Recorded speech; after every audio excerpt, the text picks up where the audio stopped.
तो हम पढ़ने वाले हैं इकोनॉमिक्स का चैप्टर नंबर 1 जो कि है डेवलपमेंट। तो स्टार्ट करते हैं। डेवलपमेंट क्या होता है?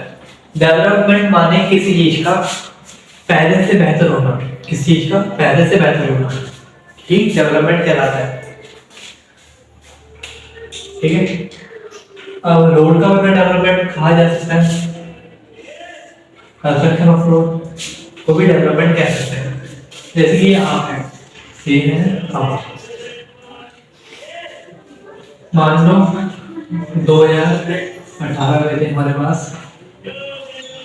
500 रुपए बैंक में, ठीक है। 2024 आते हैं, इसके पास है 50,000 रुपए। तो ये इसके डेवलपमेंट हुआ क्योंकि जो इसकी इकोनॉमिक कंडीशन 2018 में थी वो 2024 आते आते सुधर गई, बहुत बेहतर हो गई। तो यही है डेवलपमेंट, ठीक है। इसके बाद different people have different developmental goal. हर किसी इंसान के लिए डेवलपमेंट गोल अलग अलग हो सकता है। इसके लिए तो पैसा बढ़ना था, लेकिन कोई इंसान ऐसा भी होगा जिसके लिए पैसा बढ़ना उसके लिए डेवलपमेंट ना होगा, उसके लिए पैसा बढ़ना उसके लिए डेवलपमेंट ना हो, ऐसा भी हो सकता है। ठीक, जैसे कि फार्मर है, उसके लिए उसकी फसल का ज्यादा से ज्यादा प्राइस मिलना, ज्यादा से ज्यादा पैसा मिलना उसके लिए डेवलपमेंट है उसके लिए। लेकिन रेलवे के लिए उसकी ज्यादा से ज्यादा एक दिन की दिहाड़ी मिलना उसके लिए डेवलपमेंट है। लेकिन कभी किसी बच्चे की बात नहीं, तो बच्चा पैसे में क्या करेगा भाई? बच्चों के लिए खिलौना, तो बच्चे का खिलौना, बच्चे को खिलौना मिलना ही उसका डेवलपमेंट है। इसी तरह से जो अलग अलग पीपल होते हैं, अलग अलग लोग होते हैं, उनके डिफरेंट डेवलपमेंटल गोल होते हैं, सबके डेवलपमेंटल गोल अलग अलग होते हैं। और कभी कभार ऐसा भी होता है development goal for one is not equal to development of other. ऐसा जो सकते हैं कि जो एक के डेवलपमेंट हो वो दूसरे के डेवलपमेंट ना हो। अब ऐसा कैसे हो सकता है? मान लीजिए सरकार क्या करती है, डैम बनाती है, सरकार डैम बनवा रही है। अब डैम बन जाएगा तो इलेक्ट्रिसिटी की अच्छी सप्लाई होगी, वाटर सप्लाई बड़ी होगी, तो ओवरऑल जो रूरल एरिया की पॉपुलेशन है, शहरी लोग हैं, उनके तो मजे आ जाएंगे, इलेक्ट्रिसिटी भी बढ़िया मिलेगी, पानी को भी मिलेगा। लेकिन जो ट्राइबल पॉपुलेशन है, जो आदिवासी लोग हैं, उन्हें अपना स्थान छोड़ के जाना पड़ेगा, क्योंकि ये डैम तो उनके इलाके उनके यहाँ पे ही बना रहे हैं। तो अगर ये डैम बना देते हैं तो इनको अपनी जगह छोड़ के जानी पड़ेगी और ये इनके लिए डेवलपमेंट नहीं होगा। लेकिन जो रूरल एरिया के लोग हैं, जो शहरी लोग हैं, उनके तो डेवलपमेंट है, क्योंकि डैम बन जाएगा तो इलेक्ट्रिसिटी मिलेगी और वाटर सप्लाई भी बढ़िया होगी। तो जो कभी कभार क्या होता है, जो एक के डेवलपमेंट हो तो दूसरे के डेवलपमेंट ना हो। ठीक है, एक बड़े एग्जांपल है, मान लो आप एक लड़की से प्यार करते हैं, अब वो पसंद करती है किसी और, वो पसंद कर रही है किसी और, तो उसका उसे मिलना, लड़की को उस लड़की का मिलना उसके लिए डेवलपमेंट होगा, उसके लिए डेवलपमेंट होगा। लेकिन जो आप हो उसके लिए डेवलपमेंट नहीं होगा, क्योंकि आपसे तो वो बहुत दूर चलेगी ना। लेकिन उसका तो डेवलपमेंट हुआ, लेकिन आपका नहीं हुआ। तो इस तरह से दो लोग होते हैं, उनके डेवलपमेंटल गोल अलग अलग भी हो सकते हैं। ठीक है, एक हो गया, समझ में आया होगा। एग्जांपल थोड़ा पर्सनल हो गया, कोई नहीं। उसके बाद बढ़ते हैं इनकम एंड अदर गोल। हर इंसान को पैसा चाहिए, मुझे पैसा चाहिए, आपको चाहिए, सभी को पैसा चाहिए। लेकिन पैसे के अलावा भी अलग गोल होते हैं, पैसे के अलावा भी हमें काफी चीजें चाहिए होती है। वो बात है कि वो चीजें पैसे से मिलती है, पढ़ने सबसे पहले इनकम, पैसा, आय, ये कहते हैं इनकम, आय, तनख्वाह वगैरह। उसके बाद मटेरियलिस्टिक गोल और नॉन मटेरियलिस्टिक गोल, ऐसी चीजें जो पैसे से खरीदी जा सकती है उसे कहते हैं मटेरियलिस्टिक गोल। जैसे घर, बंगला, गाड़ी, ये सब पैसे से खरीद सकते हैं तो कहते हैं मटेरियलिस्टिक गोल। लेकिन ऐसी चीजें जो पैसों से नहीं खरीदी जा सकती उसे कहते हैं नॉन मटेरियलिस्टिक गोल। जैसे कि लव, हम पैसे के बल पे किसी से प्यार नहीं करवा सकते, हम पैसे से प्यार को नहीं करने सकते। तो ये अभी नॉन मटेरियलिस्टिक थी, क्योंकि ये पैसों से खरीदी नहीं जा सकती। रिस्पेक्ट। अब जरूरी नहीं कि हमने पैसा होगा तो सब लोग हमारी सम्मान करें ही करें, कुछ लोग ऐसे होंगे हमें गाली बकेंगे, तो पैसे से रिस्पेक्ट भी नहीं खरीद सकते, लव भी नहीं खरीद सकते। तो ऐसी चीजें जो पैसे से नहीं खरीदी जा सकती उसे कहते हैं नॉन मटेरियलिस्टिक गोल्स। तो ऐसे गोल्स, ऐसी चीजें जो हम पैसा होने पर हम खरीद सकते हैं और अपना डेवलपमेंट कर सकते हैं उसे कहते हैं मटेरियलिस्टिक गोल्स। तो जिन्हें हम पैसा होने पर भी खरीद नहीं सकते उसे कहते हैं non materialistic goals. Money is not enough for development. In fact, for proper development, people look at on both materialistic goal and non-materialistic goal. पैसे से इंसान का डेवलपमेंट पूरी तरह से नहीं हो सकता है। अगर इंसान को पूरी तरह से विकासशील होना है, विकसित होना है, तो उसे मटेरियलिस्टिक गोल भी चाहिए होंगे, नॉन मटेरियलिस्टिक गोल भी चाहिए होंगे। अब मान लो जैसे एक बंदा है, उसके पास बहुत पैसा है, लेकिन उसके पास पैसा तो है, लेकिन उसके पास लव नहीं, उससे कोई प्यार नहीं करता, तो उससे छोड़, मतलब उससे कोई प्यार नहीं करता, उसकी कोई रिस्पेक्ट नहीं करता। ठीक है, एक बंदा जो काम कर रहा है दूर जाके, मान लो दुबई जाके काम कर रहा है, सही है, उससे वहाँ पे कोई प्यार नहीं करता, कोई रिस्पेक्ट नहीं करता, लेकिन पैसा कमा रहा है वो, वहाँ पे उसको सिक्योरिटी नहीं है, उसकी मतलब जान खतरे में, कोई उसे मार नहीं जा सकता है। तो अगर इंसान को विकसित होना है तो उसे दोनों चीजें में ध्यान देना पड़ेगा, दोनों गोल्स पे ध्यान देना पड़ेगा, क्योंकि ये materialistic goals and non materialistic goals. इसके बाद हम पढ़ते हैं नेशनल डेवलपमेंट कैसे होती है। अभी हम पढ़ रहे थे इंडिविजुअल डेवलपमेंट, एक बंदे की डेवलपमेंट कैसे होगी, अब पढ़ते हैं नेशनल डेवलपमेंट, पूरे जग संसार की डेवलपमेंट कैसे होगी, पूरे नेशन एक पूरे देश की डेवलपमेंट कैसे होगी। और नेशनल डेवलपमेंट क्या होता है? The ability of the country to improve the living standard of its citizens.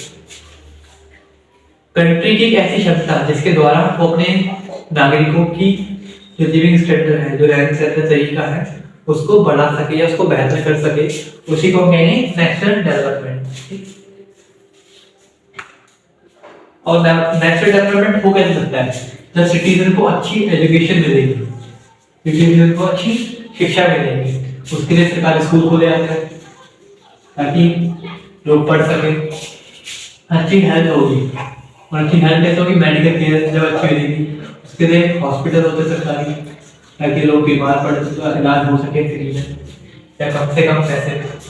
उसके बाद पब्लिक फैसिलिटीज उन्हें प्रोवाइड होगी, जब जाके नेशनल डेवलपमेंट होगी, देश के लोगों का विकास होगा। पब्लिक फैसिलिटीज जैसे कि पानी, बिजली आदि ये सब उन्हें जब मिलेगा तो देश के लोगों का विकास होगा। How to compare different country and states.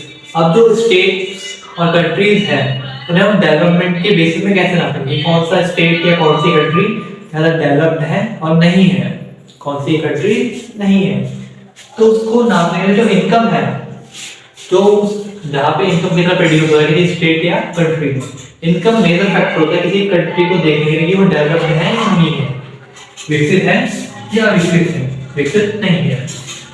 तो इनकम भी कौन सी भाई? पर कैपिटा इनकम। क्वेश्चन भी आया है कि what define per capita income और how to find per capita income. तो पर कैपिटा इनकम होती है average income earned per person in specified year. एक जगह एक मानक एरिया में पर पर्सन, प्रति व्यक्ति, इसे प्रति व्यक्ति आईडी कहते हैं, प्रति व्यक्ति पर पर्सन एक साल में कितनी एवरेज इनकम कमा रहा है, कितनी एवरेज तनख्वाह कमा रहा है, उसे कहते हैं पर कैपिटा इनकम। इसको सॉल्व करने का मतलब इसको फाइंड करने का फॉर्मूला होता है पर कैपिटा इनकम फाइंड करने तो टोटल इनकम। मान लो यूपी की पर कैपिटा इनकम है 250 रुपए, ठीक है, मान लेवा कि 250 रुपए है, और सॉरी टोटल इनकम है यूपी की 250 रुपए, 250 रुपए यूपी की टोटल इनकम है। टोटल पॉपुलेशन मान लो 50 लोग रहते हैं, मान लो 50 लोग रहते हैं, ठीक है। अब इससे हमारी पर कैपिटा इनकम आ जाएगी 50 से अगर 150 को 1 लिखना है ना 30, तो जो ये 30 आई है हमारी पर कैपिटा इनकम।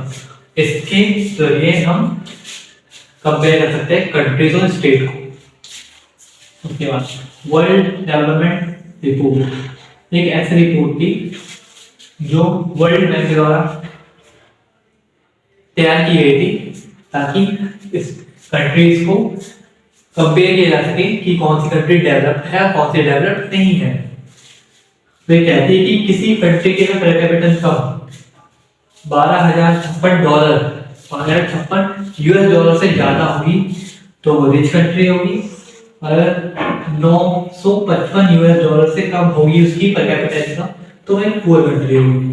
ठीक है, जो इंडिया की जो पर कैपिटा इनकम है वो है $1820। तो इससे हमारी जो कंट्री है ना कि वो पुअर कंट्री है ना ही रिच कंट्री, ये lower middle low middle income वाली कंट्री है ना। ये है, मान लो ये है अपर क्लास, ये है लोअर क्लास। हमारी कंट्री यहाँ पे आती है low middle class, low middle class income country. ठीक, जनरली जो रिच कंट्री होती है वही डेवलप्ड कंट्री भी कहलाती है। अभी जितना देश अमीर होगा उतना ही डेवलप्ड होगा, लेकिन जरूरी है कि हर बार हमें कंट्रीज ही डेवलप कंट्रीज कहलाएगी, क्योंकि इसके के अलावा भी काफी अदर फैक्टर्स होते हैं जिस पर डेवलपमेंट डिपेंड करता है, जैसे कि फ्रीडम, सिक्योरिटी। अब मान लो कि देश बहुत अमीर है लेकिन वहाँ पे लोगों की फ्रीडम नहीं, कुछ करने की, तो वो कंट्री डेवलप कंट्री नहीं कहलाएगी। Income and other criteria, income के अलावा किस बेसिस पे कंट्रीज को स्टेट को कंपेयर किया जाता है डेवलपमेंट के मामले में। तो सबसे पहला आता है इन्फेंट मोर्टेलिटी रेट। क्या होता है infant mortality rate? Number of children die before completing their 1 year in proportion of 1000 children. अपना 1 साल पूरा करने से पहले कितने बच्चे मर जाते हैं 1000 बच्चों में से, उसे कहते हैं इन्फेंट मोर्टेलिटी रेट। अपना 1 साल पूरा करने से पहले 1000 में से जितने बच्चे मर जाते हैं उसे कहते हैं इन्फेंट मोर्टेलिटी रेट। उसके बाद आता है लिटरेसी रेट। आपको पता ही है लिटरेसी रेट 7 साल से ऊपर वाले कितने बच्चे हैं जो पढ़ लिख सकते हैं, उसे कहते हैं लिटरेसी रेट। एंड देन आता है नेट अटेंडेंस रेशियो। 14 या उससे ऊपर 15-16 साल के जो बच्चे हैं जो स्कूल अटेंड करते हैं, पर 1000 बच्चों के पोर्शन में 1000 बच्चों में से कितने 14-15 साल के जो स्टूडेंट है, विद्यार्थी है, स्कूल अटेंड करते हैं उन 1000 बच्चों में से, उसे कहते हैं नेट अटेंडेंस रेशियो। तो ये इनकम के अलावा ये क्राइटेरिया होते हैं जिसके बेसिस पे स्टेट्स को कंपेयर किया जाता है डेवलपमेंट के बेसिस पे ये मामले में। ठीक है, उसके बाद बात करते हैं पब्लिक फैसिलिटीज की। पब्लिक फैसिलिटीज क्या होती है? These are those facilities which are provided to citizens to improve their living standard। एक ऐसी फैसिलिटीज होती है जो पब्लिक को दी जाती है ताकि उनका लिविंग स्टैंडर्ड सुधरे और वो डेवलपमेंट अपनी कर पाए। इसमें क्या होता है, जो सरकार होती है रोटी, कपड़ा, मकान प्रदान करने का, जिम्मा उठाती है कि उन्हें सब कुछ मिलेगा, जैसे कि PDS public distribution system. Ration में आपको फ्री राशन मिलेगा ना, कम दाम पे राशन मिलता है, 1 रुपए किलो आटा, 2 रुपए किलो चावल, इस तरह से कहते हैं पब्लिक डिस्ट्रीब्यूशन सिस्टम। एक ऐसा सिस्टम जिस पे लोगों को अनाज जो है वो बांटा जाता है। ठीक है, उसके बाद आता है बॉडी मास इंडेक्स। एक ऐसा क्राइटेरिया होता है, मतलब एक ऐसी चीज होती है जिसके द्वारा हम ये पता लगाते हैं कि कोई पर्सन कुपोषित है या नहीं है। एक पर्सन जो है वो कुपोषित है या नहीं है, इसका भी ये पता लगाते हैं बॉडी मास इंडेक्स। इसकी शॉर्ट फॉर्म होती है बीएमआई। ठीक है, तो बीएमआई को फाइंड कैसे करते हैं? मान लो एक बंदा है जिसका वेट है 60 किलो, 60 किलो। ठीक है, और उसकी सेंटीमीटर में हाइट है मान लो है 6। ठीक है, तो हाइट का वेट हाइट है 6 मीटर, तो हाइट का स्क्वायर कितना होगा? 6 6 36। ठीक है, और वेट एक तो 60। वैसे कट करना पॉइंट में ये रहने देते, चलो ये हम रहने देते हैं। मान लो वेट है 60 किलो और हाइट है 3 मीटर। कितनी? 3 मीटर। अब 3 मीटर का स्क्वायर कितना आएगा? तो ये 9 और 7।